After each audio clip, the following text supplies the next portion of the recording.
Selamat pagi Bapak Ibu semua. Selamat datang di persekutuan doa pagi hari Rabu ini. Bersyukur karena kita semua masih bisa join dalam persekutuan doa pagi ini dalam keadaan yang sehat tanpa kekurangan suatu apapun.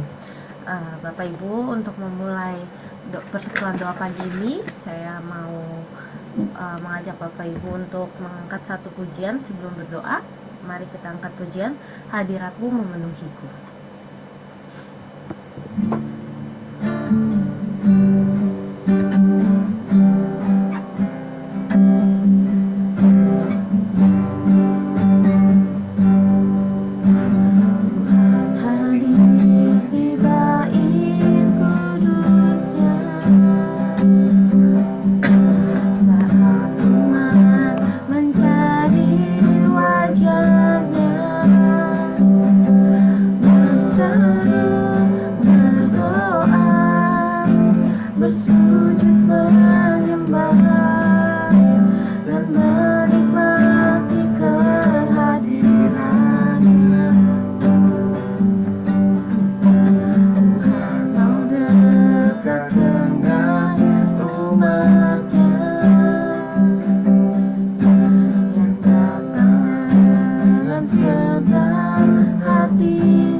Bersyukur ya Tuhan untuk kasih karunia dan kebaikan-Mu di sepanjang hidup kami ya Tuhan.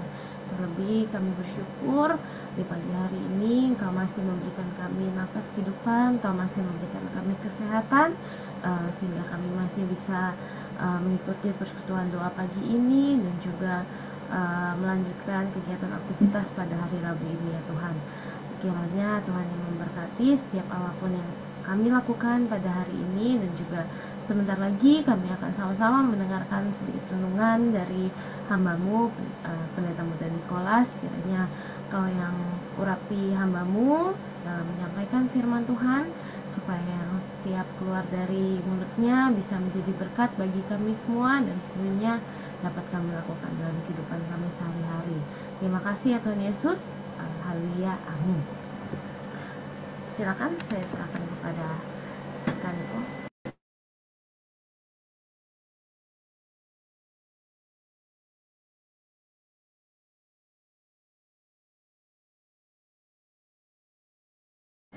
Ya, shalom, selamat pagi Bapak Saudara yang dikasihi Tuhan. Mari sebelum kita bersama-sama merenungkan firman Tuhan, kita mengambil waktu sejenak untuk kembali berdoa mempersiapkan hati kita. Tuhan, sebentar lagi kami akan merenungkan firman-Mu. Tolong kami untuk kami boleh dapat mempersiapkan hati kami untuk boleh menerima, mendengarkan firman-Mu. Berkati hamba-Mu juga yang akan Kau pakai untuk menyampaikan kebenaran firman-Mu, agar apa yang keluar dari lidah bibirnya semata-mata adalah kebenaran yang daripada Tuhan, yang boleh menguatkan, boleh memberkati setiap kami.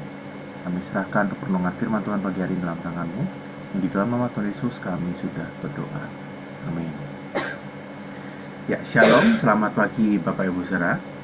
Pagi hari ini dalam rangka bulan perdamaian, saya rindu untuk membagikan satu tema ya Bapak Ibu, yaitu bagaimana kita membangun damai di dalam keluarga kita masing-masing Bapak Ibu Saudara.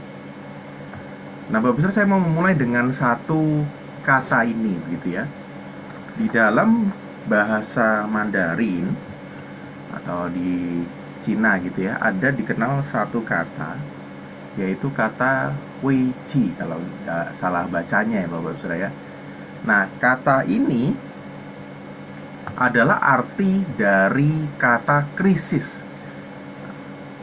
atau konflik itu sendiri begitu Bapak Ibu Saudara. Nah, kata Wei Ji atau krisis ini sebenarnya terdiri dari dua kata, yaitu kata Wei yang artinya bahaya dan kata Ji yang artinya peluang Bapak Ibu Saudara.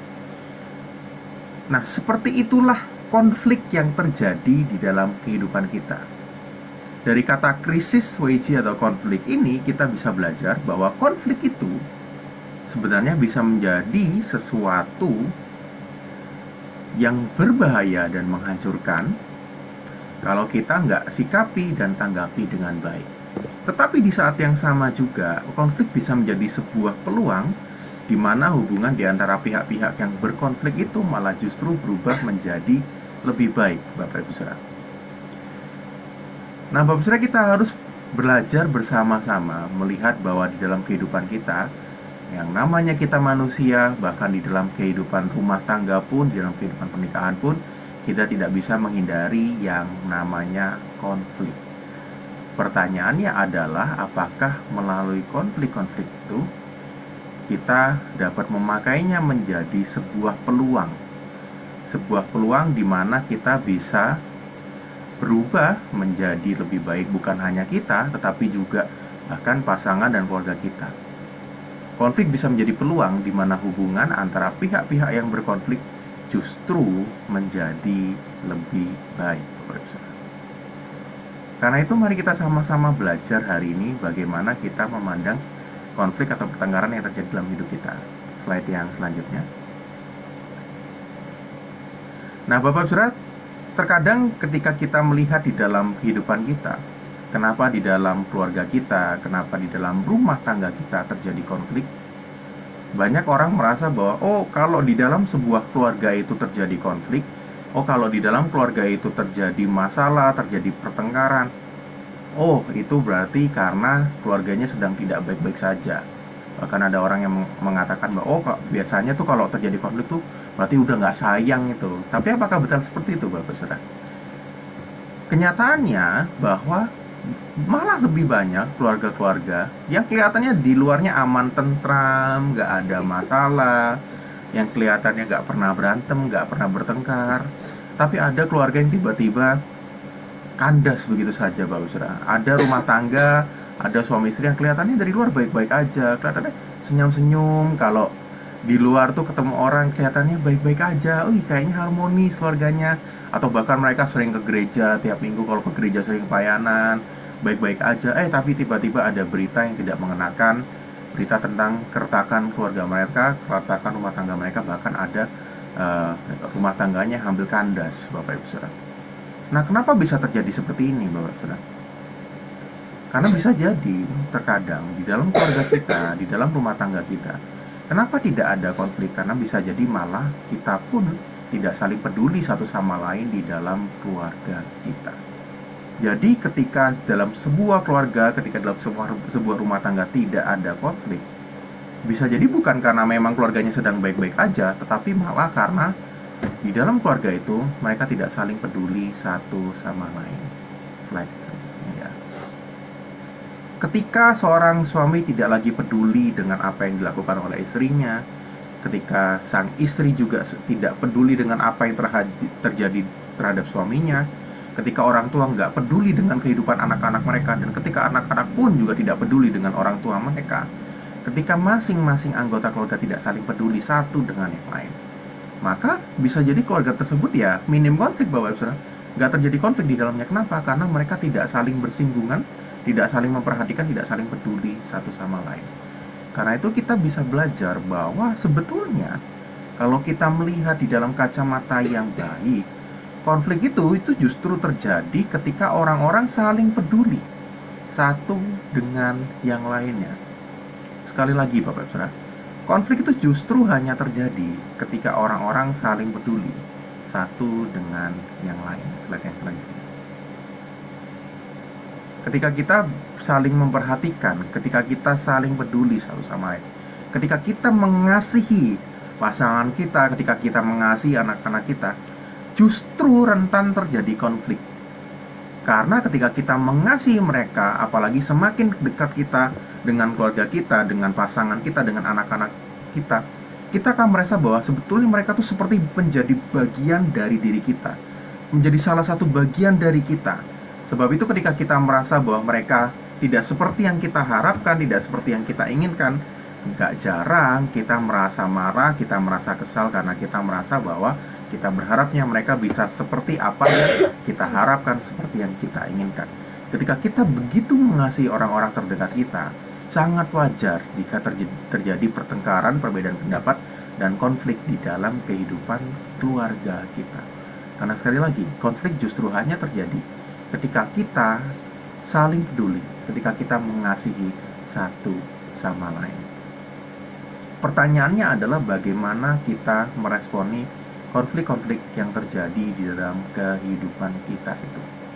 Nah, Bapak Saudara, kita harus sama-sama belajar untuk memperhatikan, melihat konflik ataupun krisis yang terjadi dalam rumah kita, dalam keluarga kita, seperti kata Weiji tadi, bahwa konflik ketika tidak ditangani dengan baik bisa berbahaya, tetapi ketika konflik itu diresponi dengan baik, itu bisa menjadi peluang di mana kita, orang-orang yang berkonflik di dalamnya, malah bisa menjadi bertumbuh semakin baik satu sama lain. Bagaimana kita menanggapi, bagaimana kita menyelesaikan konflik yang terjadi dalam keluarga kita, itulah yang penting.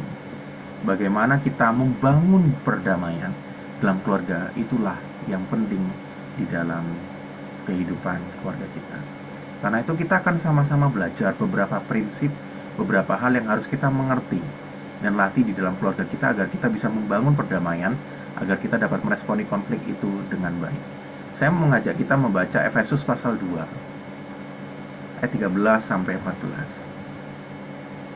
Efesus pasal 2 ayat 13 sampai 14 saya akan bacakan bagi kita semua. Tetapi sekarang di dalam Kristus Yesus, kamu yang dahulu jauh sudah menjadi dekat oleh darah Kristus.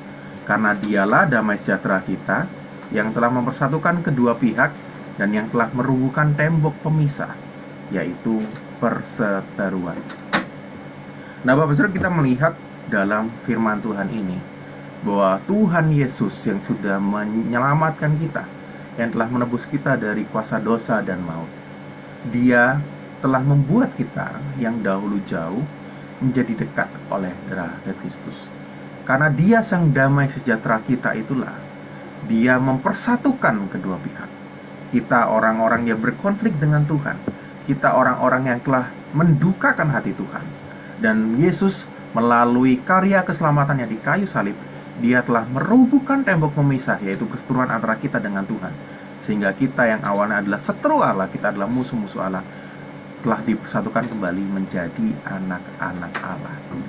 Bapak Ibu, ini adalah salah satu prinsip yang harus kita pegang, kita ingat ketika kita menghadapi konflik permasalahan dalam keluarga kita, yaitu bahwa kita harus membangun perdamaian, membangun jembatan, bukan membangun tembok. Seperti apa yang Tuhan Yesus lakukan di dalam kehidupan kita. Tuhan Yesus telah secara aktif mengusahakan perdamaian itu, agar kita yang awalnya berseteru dengan Tuhan, kita yang awalnya musuh-musuh Tuhan, diperdamaikan dengan Tuhan itu sendiri. Karena itu mari kita belajar untuk boleh membangun perdamaian, bukan hanya perdamaian yang positif, bukan hanya perdamaian yang negatif, tetapi juga perdamaian yang positif. Nah, apakah perdamaian yang negatif dan perdamaian yang positif itu? Di dalam pikiran kita merasa bahwa sebuah keluarga akan damai-damai saja, ada perdamaian di dalam keluarga kita ketika kita berada dalam satu keadaan di mana nggak ada konflik terbuka. Ketika kita tidak mengalami konflik, kita tidak mengalami pertengkaran, maka kita merasa, itu adalah satu keluarga yang damai. Nah, tapi itu hanyalah salah satu arti, salah satu Makna dari perdamaian yaitu perdamaian negatif, Bapak Ibu Saudara. Jadi perdamaian negatif adalah suatu keadaan di mana tidak ada konflik terbuka. Betul, kalau kita mencari perdamaian, dalam artian perdamaian negatif artinya adalah seperti itu. Slide yang selanjutnya. Lanjut lagi. Ya, ini adalah arti dari perdamaian negatif. Tapi bagaimana arti dari perdamaian positif? Nah, kalau perdamaian negatif adalah keadaan di mana tidak ada konflik terbuka, perdamaian positif ini lebih jauh lagi, lebih dalam lagi artinya, kalau Saudara. Perdamaian yang positif adalah di mana ada sebuah situasi di mana ada sikap proaktif di dalamnya. Kita sebagai orang-orang yang berkonflik itu punya sikap proaktif untuk apa? Menghapuskan hal-hal yang bisa menghancurkan perdamaian dalam keluarga kita, dan juga menciptakan hal-hal yang bisa mendukung terciptanya perdamaian di dalam keluarga kita. Nah, jadi inilah yang harus kita lakukan ketika kita merasa ada suatu masalah di dalam keluarga kita, terjadi sebuah konflik pertengkaran dalam keluarga kita. Kita pun juga harus belajar punya sikap proaktif, sama seperti yang Tuhan Yesus lakukan untuk mendamaikan kita dengan Tuhan. Kita harus belajar bahwa kita punya sikap proaktif untuk membangun sebuah jembatan, untuk menghapuskan hal-hal yang bisa menghancurkan, yang merusak perdamaian dalam keluarga kita. Dan di saat yang sama juga kita menciptakan sebuah jembatan yang bisa mendukung terciptanya perdamaian di dalam keluarga kita. Jadi perdamaian itu adalah sebuah perdamaian yang dapat mentransformasi konflik yang ada. Perdamaian bukan hanya bercerita tentang bagaimana tidak ada konflik dalam keluarga kita, tetapi perdamaian yang positif lebih dalam lagi berbicara tentang bagaimana bahkan ketika terjadi konflik pun, ketika terjadi pertengkaran di dalam rumah tangga kita pun, kita dapat mengubahnya, mentransformasi konflik yang ada itu menjadi satu peluang, menjadi sebuah kesempatan di mana kita di dalamnya dapat berubah menjadi pribadi-pribadi yang lebih baik di dalam kehidupan kita. Nah, Bapak Saudara, kita juga harus belajar bukan hanya tentang apa arti perdamaian yang benar itu sendiri, tetapi kita juga harus belajar memperhatikan siklus konflik yang terjadi di dalam keluarga kita. Tuhan memberikan kita hikmat untuk bisa mengamati, untuk bisa mengerti apa sih yang terjadi dalam konflik-konflik yang kita alami dalam keluarga kita itu. Untuk kita bisa mengatasi bahkan mentransformasi konflik yang ada, kita harus bisa memahami, menyadari anatomi dari konflik itu sendiri, Bapak Saudara. Nah, Bapak Saudara, dari beberapa sumber yang saya dapatkan, seringkali konflik itu terjadi karena ada beberapa hal ini. Yang pertama, adanya satu perubahan yang terjadi, perubahan signifikan yang terjadi dalam keluarga kita ataupun dalam kehidupan anggota keluarga kita maupun diri kita sendiri, Bapak Saudara. Dan ketika terjadi perubahan itu, kita menjadi punya sikap untuk bertahan, bahkan untuk bersiap menghadapi perubahan itu. Tetapi nggak jarang perubahan itu malah membuat kita menjadi menyalahkan orang lain.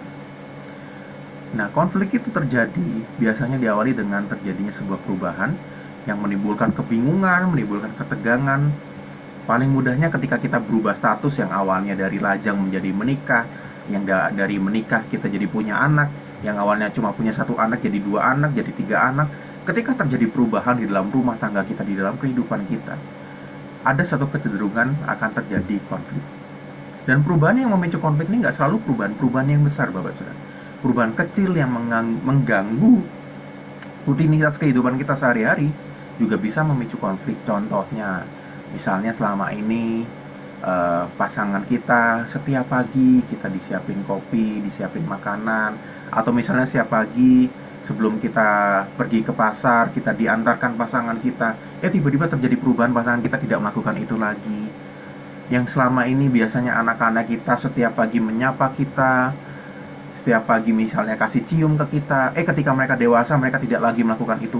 Perubahan-perubahan kecil yang ada itu bisa menimbulkan satu konflik kalau kita tidak meresponnya dengan baik.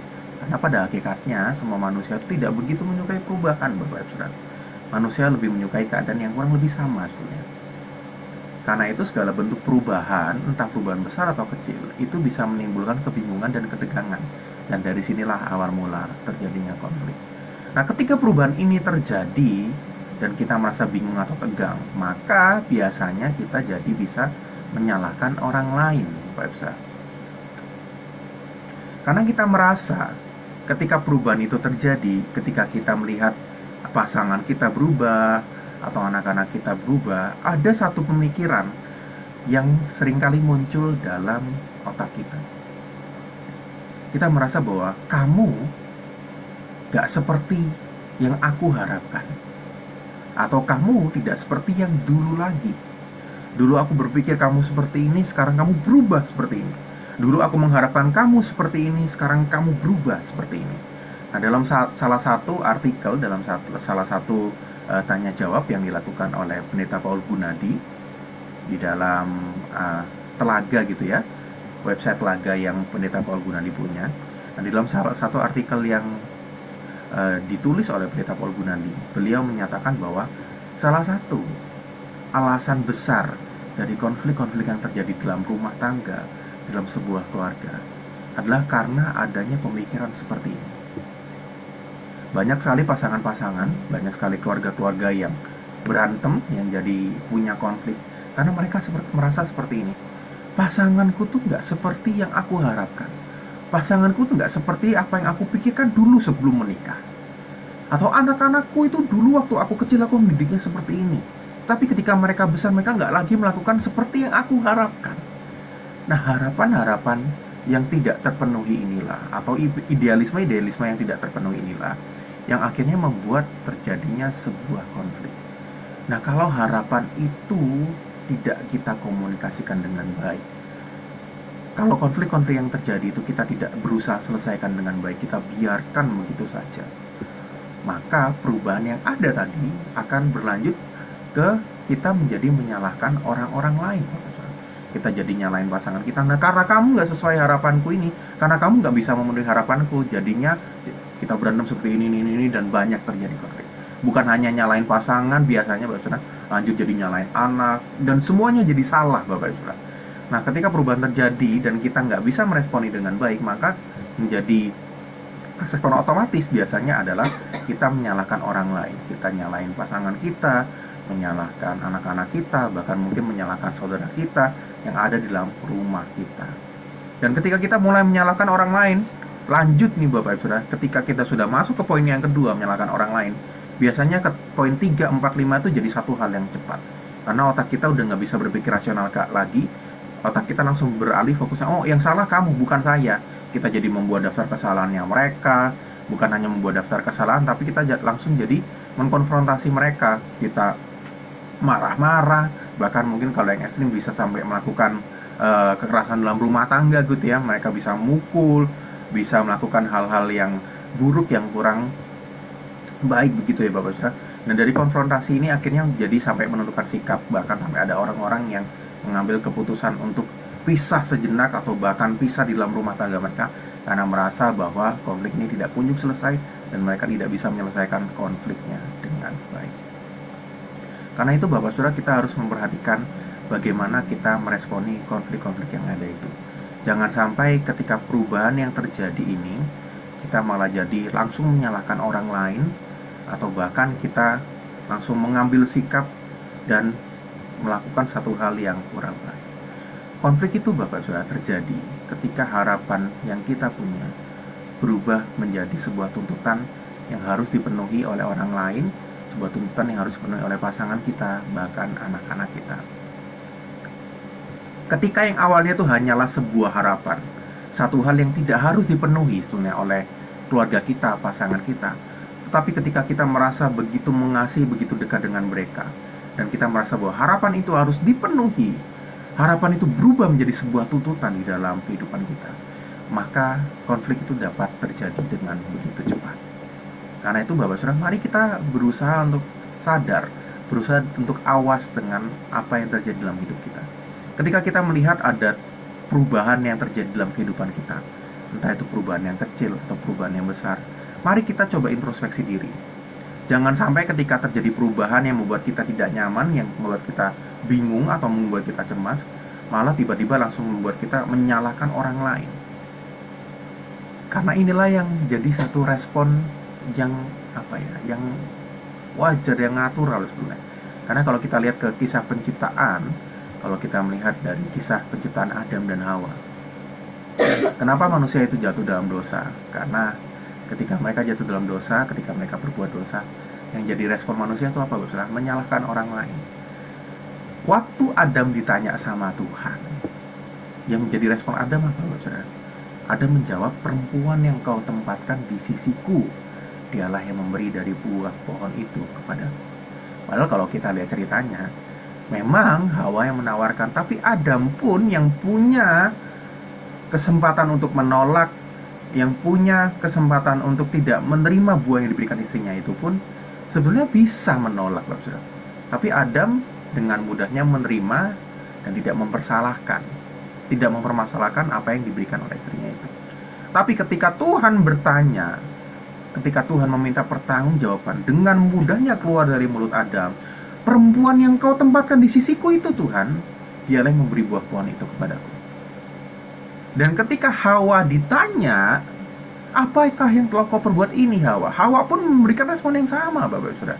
Hawa menjawab, ular itu Tuhan yang memperdayakan aku, maka aku makan.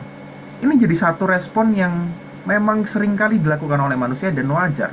Karena dari zaman Adam dan Hawa pun, dari sejak penciptaan pun, ketika manusia jatuh dalam dosa, yang menjadi satu hal yang sering kita lakukan adalah bukan kita introspeksi diri, bukan kita melihat ke dalam diri kita, tapi kita menyalahkan orang lain. Oh, dia yang salah, Tuhan, istriku yang salah, suamiku yang salah, oh, anakku yang salah. Dan ini jadi satu respon yang sangat sering dilakukan oleh manusia. Karena itu kita harus waspada, kita harus awas dalam kehidupan kita. Ketika kita tahu bahwa dosa telah membuat kita menjadi seperti ini, menjadi mudah untuk menyalahkan orang lain, mari kita waspada dan boleh sadar dalam kehidupan kita, Bapak. Ketika kita menghadapi konflik, ketika kita mengalami perubahan-perubahan yang terjadi dalam hidup kita, marilah kita melihat ke dalam diri kita. Jangan langsung menyalahkan orang lain. Jangan langsung melimpahkan kesalahan kepada pasangan kita ataupun kepada anak-anak kita.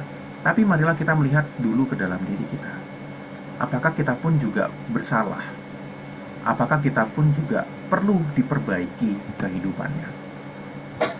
Karena itu, Bapak Saudara, mari kita sama-sama terus belajar menilik ke dalam diri kita. Ketika kita memahami siklus konflik yang terjadi dalam kehidupan ini, maka kita akan dapat menyelesaikan, bahkan mentransformasi konflik yang ada dalam kehidupan kita ini dengan hikmat yang daripada Tuhan. Ketika kita berusaha menyelesaikan konflik, ada beberapa hal yang kita bisa lakukan. Slide yang selanjutnya. Lanjut lagi. Nah, ini adalah beberapa hal yang bisa kita pelajari. Yang pertama adalah kita mengidentifikasi kepentingan.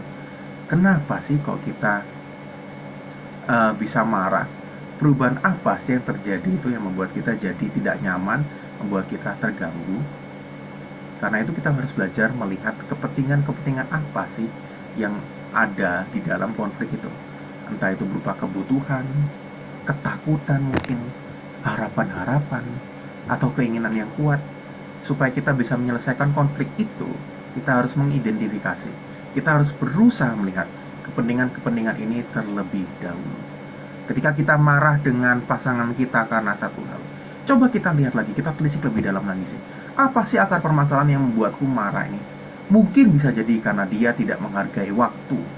Atau bisa jadi, oh karena dia tidak lagi sopan. Misalnya anak kita melihat anak kita ini berubah, terus kita marah, kita berkonflik dengan anak kita. Kenapa sih kok kita jadi marah sama anak kita? Bisa jadi karena, oh setelah dia beranjak dewasa, anak kita ini nggak jadi gampang cerita ke kita, atau anak kita jadi kurang sopan ke kita. Nah, kita harus tahu apa-apa saja yang membuat kita memiliki perasaan seperti itu.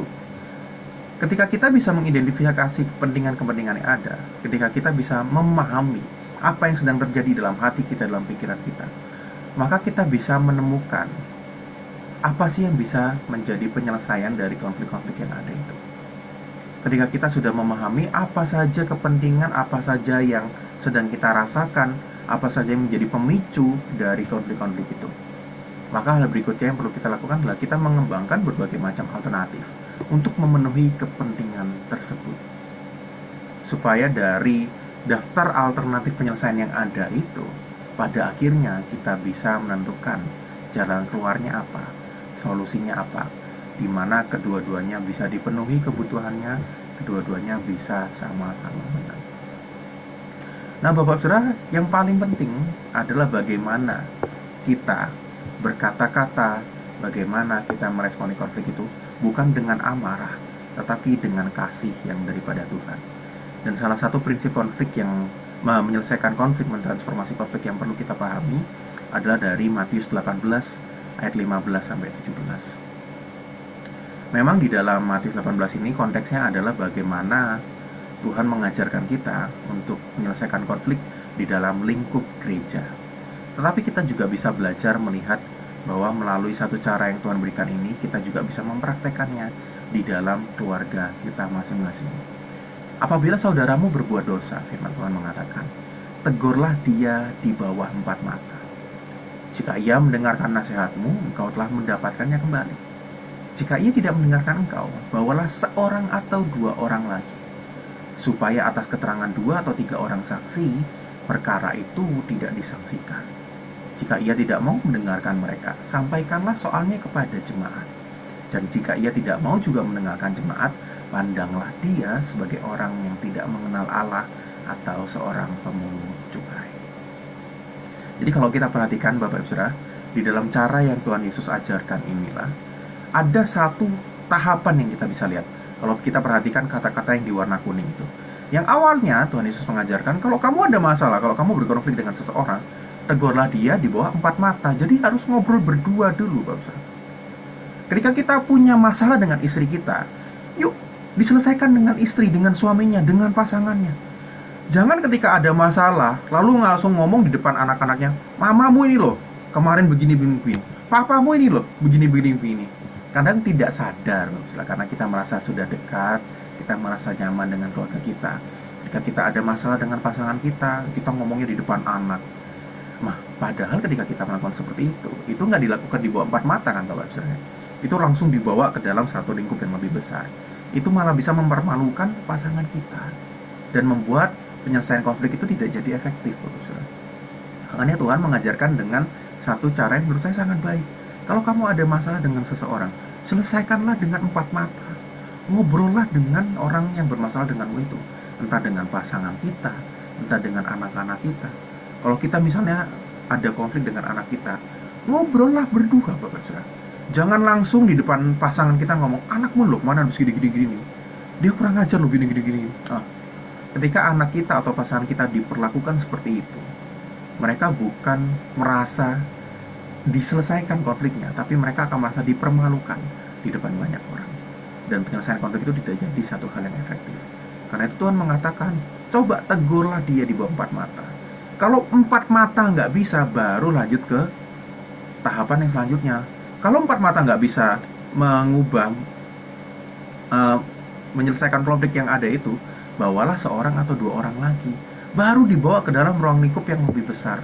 Kalau kita ngobrol sama pasangan kita nggak mau berubah, baru minta tolong orang lain. Entah mungkin orang yang kita percayai, atau mungkin hamba Tuhan di gereja, pendeta di gereja, atau mungkin kakak rohani kita yang bisa lebih objektif di dalam melihat konflik yang ada, yang bisa membantu. Jangan ketika kita punya masalah langsung kita bawa orang lain. Ini loh, suamiku ini loh, istriku ini loh berbuat gini-gini, aku yang benar kan? Nah, kalau gitu Bapak Saudara, itu bukan menyelesaikan konflik, tapi malah cari pembenaran. Kita harus berhati-hati. Nah, kalau di bawah lingkup kita udah bawa 1 atau 2 orang, ternyata konflik itu masih belum selesai. Nah, kalau dalam firman Tuhan mengajarkan kita, barulah itu disampaikan dalam lingkup yang lebih besar. Dalam contohnya adalah di dalam jemaat.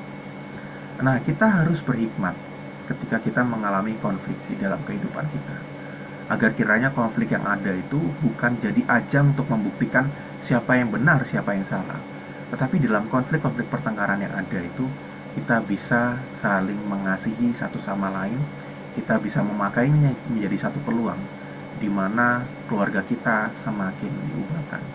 Karena itu prinsip yang paling penting juga bukan hanya bagaimana kita mengubah orang lain dalam konflik itu, tetapi di Galatia pasal 6 ayat 1, firman Tuhan mengatakan kepada kita, saudara-saudara, kalaupun seorang kedapatan melakukan pelanggaran, maka kamu yang rohani harus memimpin orang itu ke jalan yang benar, dalam roh yang lemah lembut sambil menjaga dirimu sendiri, supaya kamu sendiri pun jangan kena pencobaan. Ini satu hal yang penting, Bapak Saudara. Di dalam pelajaran terapi keluarga dasar, kami diajarkan bahwa di dalam sebuah keluarga yang sehat, untuk menjadi sebuah keluarga yang harmonis itu perlu 3 pilar, Bapak Saudara. Yang pertama adalah relasi suami dengan istri yang harmonis. Ketika relasi suami istri harmonis, maka hubungan antara orang tua dan anak ini akan menjadi baik-baik saja, akan menjadi baik-baik juga, menjadi sebuah hubungan antara orang tua dan anak yang saling membangun. Nah, tapi kedua hal ini baru bisa terjadi kalau ada pilar yang ketiga, yaitu apa? Yaitu kualitas pribadi yang berintegritas. Ketika kita punya kehidupan pribadi yang berintegritas, yang seturut dengan firman Tuhan, maka kita akan bisa punya relasi suami istri, relasi dengan pasangan yang harmonis, dan relasi dengan anak-anak yang membangun. Nah, kedua hal ini akan susah terjadi kalau dalam kehidupan kita, kita pun tidak bisa melakukan apa yang kita katakan kalau kita tidak punya integritas itu. Makanya firman Tuhan mengatakan, kalau seorang kedapatan melakukan pelanggaran, kalau seseorang berbuat salah, maka kamu yang rohani harus memimpin orang itu ke jalan yang benar. Dalam apa? Roh yang lemah lembut, sambil menjaga dirimu sendiri supaya kamu jangan kena pencobaan. Tuhan meminta kita, ketika terjadi konflik di dalam keluarga kita, di dalam rumah tangga kita, kita harus memimpin orang itu ke jalan yang benar. Kalau istilah ininya tuh merestorasi, memulihkan atau mengembalikan ke keadaan semula apa yang terjadi dalam keluarga kita ini. Tuhan meminta kita untuk meluruskan orang yang gagal hidupnya, orang yang gagal melakukan harapan kita itu. Nah, tapi caranya adalah bagaimana kita meluruskan, bagaimana kita mengarahkan mereka ke jalan yang benar. Caranya adalah dengan apa? Kita orang yang sudah diperbaharui hidupnya. Kita orang yang rohani, kalau firman Tuhan mengatakan. Itu harus berusaha melakukan dulu apa yang kita katakan. Ada satu syarat yang Tuhan berikan agar kita bisa memimpin orang ke jalan yang benar. Dan Tuhan mengatakan bahwa orang yang rohani lah yang bisa memimpin mereka ke jalan yang benar. Orang yang rohani itu orang yang seperti apa, Saudara? Kalau Galatia 5 ayat 22-23 mengatakan bahwa orang yang rohani itu adalah orang yang mempunyai buah roh, mempunyai kasih, sukacita, damai sejahtera, kesabaran, kemurahan, kebaikan, kesetiaan, kelemah lembutan, dan penguasaan diri. Ketika kita hidup oleh roh, maka kita juga akan bisa dipimpin oleh roh. Jadi adalah orang yang rohani adalah orang yang hidupnya dipimpin oleh roh.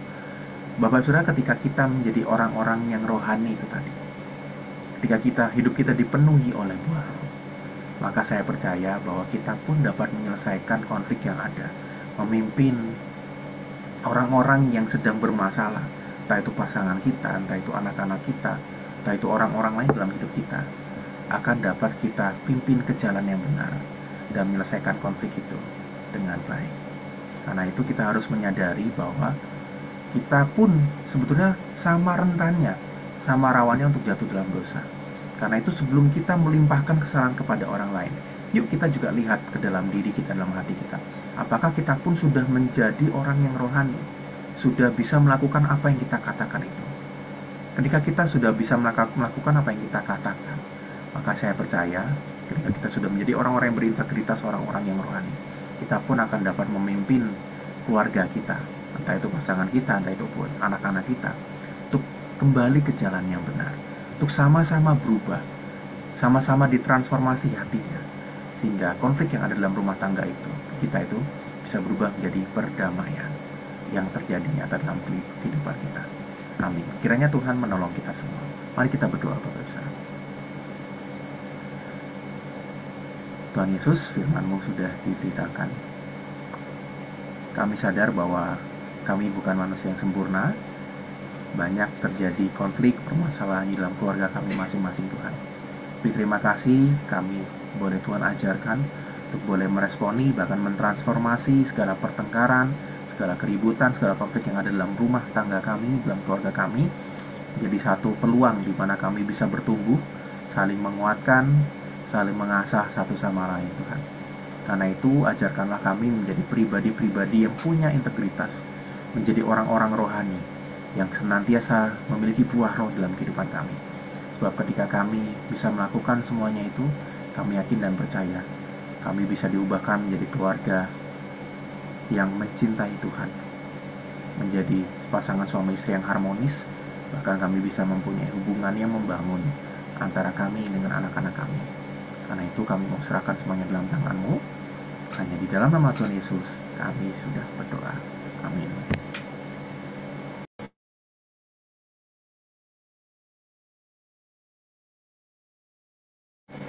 Ya, Bapak Ibu, kita akan berdoa untuk pokok-pokok doa, khususnya dalam renovasi dan perluasan gereja kita.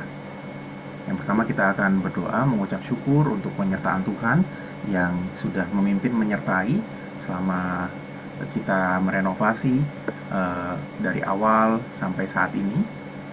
Dan mari kita sama-sama berdoa juga untuk dana yang sudah terkumpul, untuk kebutuhan-kebutuhan alat, baik itu AC, kursi yang sudah terpenuhi. Mari kita berdoa untuk orang-orang yang sudah Tuhan pakai untuk boleh membantu, mendukung pekerjaan Tuhan melalui renovasi dari gereja kita ini. Mari kita berdoa, saya akan memimpinnya di dalam doa. Tuhan Yesus, kami bersyukur hari ini ketika kami boleh melihat bagaimana gereja yang kami cintai ini boleh semakin membaik ya Tuhan. Kami bersyukur atas kesempatan yang Tuhan berikan kepada kami. Kami boleh ikut berbagian untuk boleh mendukung dalam proses renovasi dan perluasan gereja kami ini. Karena itu Tuhan, kami mau terus mengucapkan syukur kami. Kami mau terus mengucapkan terima kasih kami. Semuanya terjadi hanya karena Tuhan. Semuanya dapat terjadi hanya karena Tuhan mengizinkannya untuk dapat terjadi. Karena itu Tuhan, tolong kami untuk boleh terus mengucap syukur dalam hati kami. Ketika kami nanti boleh kembali beribadah di gereja kami, di gedung gereja yang sudah Tuhan percayakan pada kami ini, ajarlah kami untuk boleh terus mengucap syukur atas satu kesempatan, atas satu anugerah yang Tuhan berikan pada kami. Kami juga mau bersyukur Tuhan ketika Tuhan sudah menyertai proses renovasi ini sampai saat ini. Hanya beberapa waktu lagi proses renovasi dari gedung gereja kami ini sudah selesai Tuhan. Dan ketika kami melihat ke belakang, ketika semuanya boleh berjalan dengan baik, berjalan dengan lancar, bahkan berjalan dengan cepat, kami yakin dan percaya semuanya itu hanya karena anugerah yang daripada Tuhan. Kami juga mengucap syukur ya Tuhan untuk seluruh panitia, seluruh orang-orang yang ikut berbagian dalam proses renovasi ini, khususnya bagi anak-anak Tuhan, bagi setiap kami yang boleh Tuhan berikan kesempatan untuk boleh berbagian secara langsung, untuk boleh membantu di dalam setiap dana, setiap daya yang ada, juga di dalam kebutuhan, setiap peralatan-peralatan yang ada. Tuhan yang memberikan kami kesempatan untuk boleh berbagian secara langsung. Kami mengucap syukur untuk setiap anak-anak Tuhan yang Tuhan berikan kesempatan ini ya Tuhan. Karena itu kami juga mau berdoa bagi setiap mereka, setiap kami yang sudah boleh berbagian secara langsung. Kiranya Tuhan juga boleh berkati setiap jemaat-jemaat Tuhan dalam kehidupan mereka. Mereka yang sudah mau berbagian secara langsung, menolong baik melalui dana, daya maupun doa untuk mendukung proses renovasi dan perluasan gereja kami ini. Tuhan yang kiranya boleh juga terus pimpin mereka dalam kehidupan mereka, berkati pekerjaan mereka, berkati keluarga mereka, berkati pelayanan mereka ya Tuhan. Sebab kami yakin dan percaya ketika mereka sudah sepenuh hati, mereka sudah dengan rela hati mau mendukung pekerjaan pembangunan rumah Tuhan ini, Tuhan pun juga akan senantiasa memberkati kehidupan mereka dengan yang terbaik yang daripada Tuhan. Dan kiranya Tuhan, mereka pun juga boleh semakin hari semakin bertumbuh imannya, boleh semakin mengenal Tuhan dan mengasihi Engkau di dalam kehidupan mereka, sehingga setiap anak-anak Tuhan boleh juga Tuhan pakai kehidupannya untuk menjadi berkat, bukan hanya bagi gereja kami ini saja Tuhan, tapi juga bagi orang-orang yang ada di sekitar mereka. Terima kasih ya Tuhan. Kami serahkan semuanya dalam tangan-Mu. Hanya di dalam nama Tuhan Yesus, kami sudah berdoa dan mengucap syukur. Amin.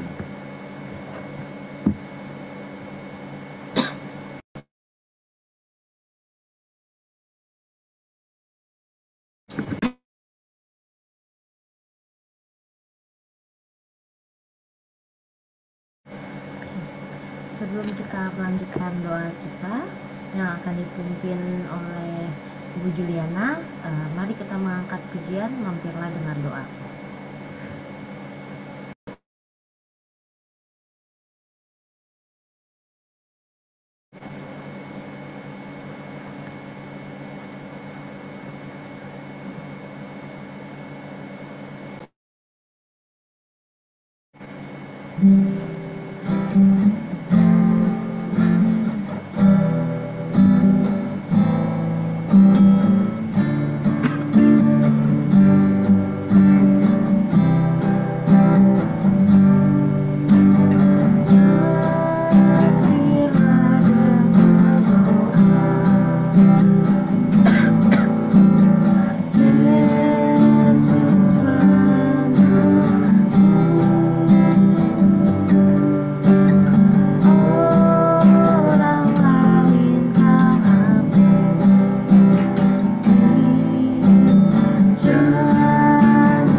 kepada Ibu Juli. Mari Bapak Ibu Saudara sekalian, kita akan mendukung di dalam doa-doa yang akan kita naikkan ada di slide. Mari kita bersama-sama bersatu hati di dalam doa. Bapa kami yang ada di dalam surga, kami sungguh mengucap syukur Tuhan, kembali kami datang kepadamu untuk menaikkan doa-doa syafaat kami.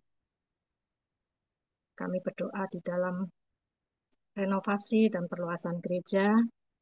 Kami bersyukur untuk Bapak Mukidin, sebagai mandor dan pengerja-pengerja yang lain yang sudah bekerja dengan keras, boleh merenovasi gereja kami, Tuhan. Terima kasih untuk segala upaya dan kerja keras mereka yang boleh mereka kerjakan. Di lantai 3 juga sudah selesai, dan sekarang sedang merenovasi di lantai 1 dan 2. Biarlah Engkau berikan mereka kesehatan yang baik, Tuhan, supaya mereka boleh mengerjakan renovasi dan pekerjaan-pekerjaan di gereja kami ini dengan baik, dengan sehat. Terima kasih Tuhan untuk progres yang sudah ada. Kalau sebentar lagi juga mereka boleh menyelesaikan pekerjaannya. Kami mengucap syukur apa yang sudah mereka kerjakan boleh terselesaikan dengan baik. dan mereka boleh tetap bekerja dengan rajin, dengan jujur untuk menyelesaikan di lantai 1 dan lantai 2. Biarlah Engkau memberikan pertolongan dan pimpinan di dalam pengerjaan mereka supaya diberikan hikmat dalam pengerjaannya, supaya dapat mengerjakan dengan benar, supaya waktu yang sudah berjalan juga tidak terbuang dengan sia-sia dengan pekerjaan yang harus diulang. Terima kasih ya Bapa untuk segala pertolongan dan pimpinanmu, sehingga mereka boleh mengerjakan dengan tanpa kendala dan kesehatan semuanya sudah Tuhan berkati, sehingga boleh terselesaikan dengan baik. Terima kasih ya Bapa, biarlah Engkau juga memimpin gereja kami, supaya di dalam gereja kami juga saat mereka bekerja boleh senantiasa diberkati. Biarlah melalui pekerjaan-pekerjaan yang mereka kerjakan, nama Tuhan juga dipermuliakan melalui gereja kami. Terima kasih ya Bapak, kami menyerahkan proses pengerjaan selanjutnya sehingga boleh terselesaikan di awal nanti Oktober. Tuhan berkati semuanya sehingga kami boleh menikmati hasil kerja mereka dengan lebih nyaman, sehingga kami boleh beribadah untuk memuliakan namamu dengan lebih baik. Terima kasih Bapak, kami menyerahkan doa yang jauh dari sempurna ini. Hanya di dalam nama Tuhan Yesus Kristus kami sudah berdoa dan bersyukur. Amin.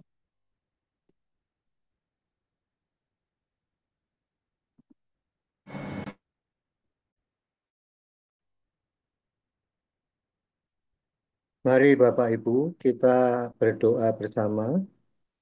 Ya Tuhan, Bapa yang ada di surga, kami mengucap syukur atas kesempatan pagi ini. Kami boleh berkumpul untuk berdoa bersama. Tuhan, saat ini kami ingat akan proses dana yang masih dibutuhkan untuk renovasi maupun untuk alat-alat media. Ya Tuhan, mohon kiranya Tuhan memberkati setiap usaha yang dilakukan ya Bapak. Biarlah semua dana yang dibutuhkan akan tersedia tepat pada waktunya ya Bapak yang di surga.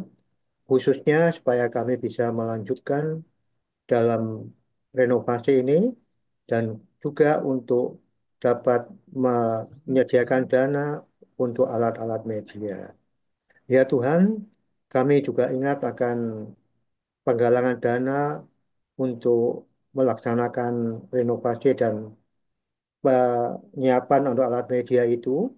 Mohon Tuhan kiranya Tuhan memberkati setiap usaha yang dilakukan oleh Penatua, oleh Diakan Yuliana, Diakan Melisa, Diakan Mediatin, Ibu Linawati di dalam menjual makanan. Biarlah ya Tuhan usaha itu Tuhan berkati sehingga dana akan terkumpul dengan baik ya Bapak, sehingga kami boleh mempergunakannya untuk kepentingan renovasi ini.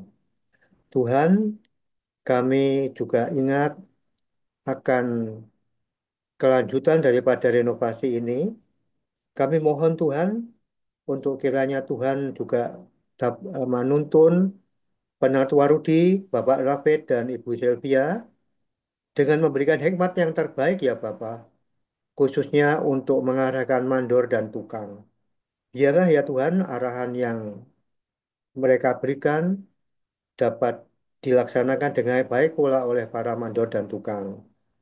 Dan juga Tuhan, pada pagi ini kami ingat akan seluruh panitia yang dalam melakukan renovasi ini tentunya banyak memerlukan keputusan-keputusan. Oleh karena itu Tuhan, kami percaya dan kami mohon kiranya hikmat Tuhan sendiri ya Bapa yang akan turun kepada mereka seluruh panitia satu persatu sesuai dengan bidangnya. Biarlah semua hikmat yang Tuhan sampaikan, yang Tuhan turunkan mereka melalui keputusan-keputusan itu akan dapat membawa keputusan yang terbaik di dalam kelanjutan daripada renovasi ini sampai dengan selesai. Ya Tuhan, biarlah melalui semua yang sudah dilakukan ini nanti, Kami percaya ya Bapak, bahwa dengan selesai renovasi nanti, keberadaan daripada GKMI Pengharapan ini akan menjadi terang dan garam dunia dan dapat memancarkan kasih Kristus ya Bapak. Biarlah itu merupakan harapan dari kami semua dan harapan daripada semua yang terlibat di dalam renovasi ini. Tuhan, kami naikkan doa kami ini hanya di dalam nama Tuhan kami Yesus Kristus, Juru Selamat kami yang hidup. Amin.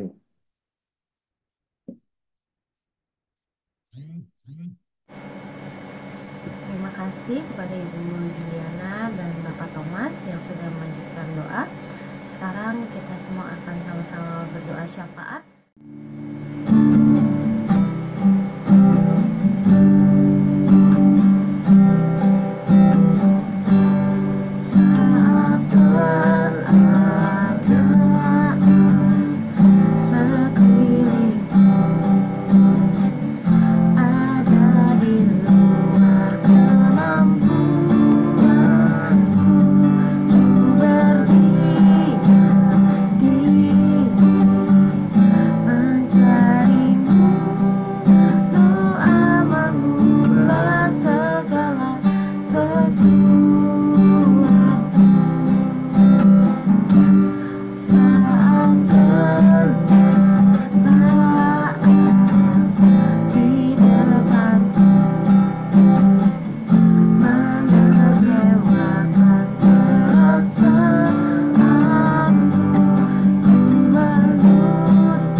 Mari sama-sama kita bersatu dalam doa dan nanti di akhir akan ditutup oleh pendeta DSS. Kali ini hamba-Mu berdoa, biarlah seluruh jemaat GKI Pengharapan semuanya diberkati oleh Tuhan. Apa yang kami pikirkan dibuat berhasil oleh Tuhan. Apa yang kami lakukan juga dibuat berhasil oleh Tuhan. Semua pemikiran, perkataan, dan perbuatan kami menyenangkan hati Tuhan, memuliakan nama Tuhan. Terima kasih ya Tuhan. Di dalam nama Tuhan Yesus Kristus kami berdoa. Amin. Kita pujikan Bapa, terima kasih. Bapa, terima kasih. Bapa, terima kasih. Bapa di dalam surga, ku berterima kasih.